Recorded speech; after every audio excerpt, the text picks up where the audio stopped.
Assalomu alaykum hammaga, hurmatli mijozlarimiz. Bundan 2 kun oldin gabarit haqida video oldik. Bugun yana video olamiz. Sababi bugun yana gabarit yuklarimiz kelgan va eng qizig'i bu mijozlarimiz biz ogohlantirishmagan gabarit yuk urishdan oldin. Biz chunki har safar e'lon beramiz, ogohlantiramiz gabarit mahsulot urishdan oldin bizga bir og'iz aytsanglar, biz hisoblab beramiz qancha bo'lishini. Shunga qarab rashat olasizlar deb. Bu hammasi bitta odamniki va bitta mesda bo'lib kelgan, ya'ni bittadan odamning narsasi bu. Ko'rishinglar mumkin, mana hozir bitta mijozimizning narsasini hisob tashladik bularga. Lekin bular hozir Xitoy programmadan sotib olganini bizga tashlayaptilar, kichkinagina organizer edi deb. Lekin Xitoy buni poke bilan обшивать qilib kattaroq korobkaga solgan, sinib kelmasligini hisobiga. O'sha magazinning o'zi.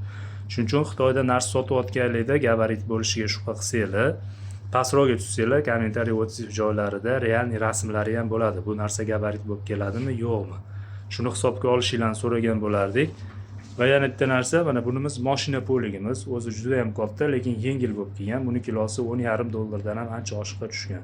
Shuning uchun sizlardan hurmatli mijozlarimiz iltimos qilib so'rab qo'ygan bo'lardik. Gabarit mahsulot urishdan oldin iloji bo'lsa O'zbekistondagi narxi bilan qiziqinglar. Chunki ham kargo puli, ham sotib olgan pulinglar bilan hech qanaqa raznica qilmasa yoki arzonroq bo'lsa O'zbekistondan sotib olishinglarni maslahat beramiz.